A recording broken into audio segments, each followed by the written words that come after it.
It's the end of another busy day, and it doesn't feel like we've quite got the things that we've wanted to do. And I get it, things can be easily interrupted and things just end up going out the window. So let's just get straight into it. One thing I couldn't be a bigger advocate for is just scheduling things into your diary. Whether it's work, gym, relaxing, or just spending time with your friends. And I think by far scheduling is one of the most effective things you can do to maximize your time. Because at the end of the day, in theory, your to-do list can be infinite, right? You have all these things that are in your head that you want to do.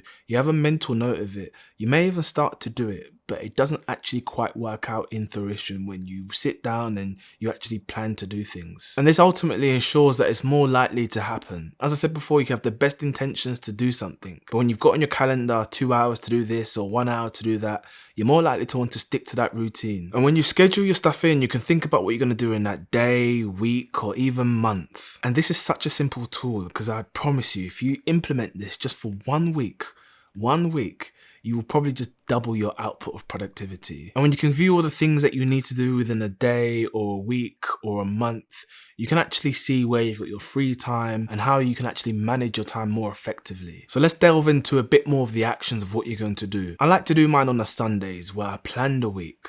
Spend at least 30 minutes thinking about what actions you need to do, think about what free time you want to have, and always schedule time for your rest breaks also. It's not all just about work and what needs to get done. Put in time for moments where you need to rest, moments where you are going to chill out, or moments where you're just going to spend time with family. And this approach has helped me feel like I'm more in control of my time. Sometimes you can feel like you don't have any hold of what's happening. The day just seems to fly by. In the 1960s, sleep researcher Nathaniel Kleitman discovered what he called the basic resting activity, 90-minute rest periods at night which we can move through various sleep patterns, from light sleep to deep and so on. He also discovered the same 90-minute periods happen throughout the day when we're moving through higher and lower levels of alertness. So to find your ultradian rhythm, I recommend actually just noting down when do you have more energy throughout the day? When do you fade and start to hit the wall? Your calendar pockets should reflect the cycles of energy that you have, meaning when is your mind most receptive? And for me, I rarely work over 90 minutes. If I do, I usually go up to maybe 2 hours, and that's if I'm feeling really good or I'm in the zone. I try to stick to 90 minutes. And when I do stop, I take a little break and continue. So when you've blocked out your time in a diary and you're working to 90-minute cycles, you need to prepare yourself for deep work. So when you're approaching a task or your period of focus,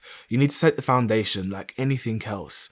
I liken it to like sharpening an axe or a knife before you want to cut something. You make sure that your tools are at its optimal state. So you need to make sure whatever room that you're going to enter or where you're going to be, that needs to be set up for you to focus. It means making yourself less contactable and only having the tools necessary around you. And I liken it also to just like being in the gym. You wouldn't just go straight into a workout or a run without doing any type of stretching or prep work or even exercise before the real exercise. So whether it's having a cup of coffee or your noise cancelling headphones, make sure you have all the tools and make sure you put yourself in the right state in order to go ahead forward with your period of deep work. Now, there has been times where I didn't want to do something, I didn't want to follow through, but I still did it. There's been this type of resistance barrier that I've had to try and get over. And this happens a lot when I want to do cardio or do a run.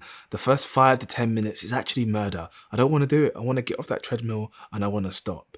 But after some time, you start to get into the flow of things. And when you're getting over this resistance, it takes time and effort. But when you pass that resistance, you get to a phase or a stage where everything just becomes blurred out. Everything is background noise and you're just locked in. And at this stage, you're not relying on any type of motivation. You're doing it because it needs to get done. So when you see a task in your calendar, you know that you need to get it done.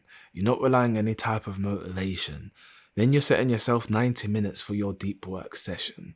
And then you've prepared yourself before that hand. You've got all the tools necessary in order to tackle your goal. And hopefully now you can just see how we're just stacking on these principles in order for you to really become productive.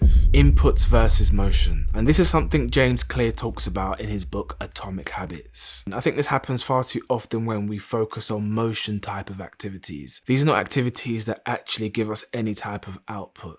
Let's say, for example, that you want to get fit and you start researching all the best ways of diets. Yes, that's beneficial and it does help, but those are not the actions that are actually going to make you fit. It's actually going to the gym and actually doing the exercises. So sometimes when you have a plan, there's a tendency to over deliberate. And we're humans, we don't want to make mistakes, and we all have a tendency to try and do things right the first time round. And even when it comes to creating these videos, I can write down 10 ideas for videos, but that's not going to get me what I want. I actually need to sit down and do the writing. I need to sit down and record these videos. Those are the action inputs. Those are the type of inputs that you need to be focusing on. So motion actions, they're going to help, but they're not going to help you produce the outputs that you want. So there you have it, guys. I hope you enjoyed these tips on making yourself more productive. If you like this video, please smash the like button.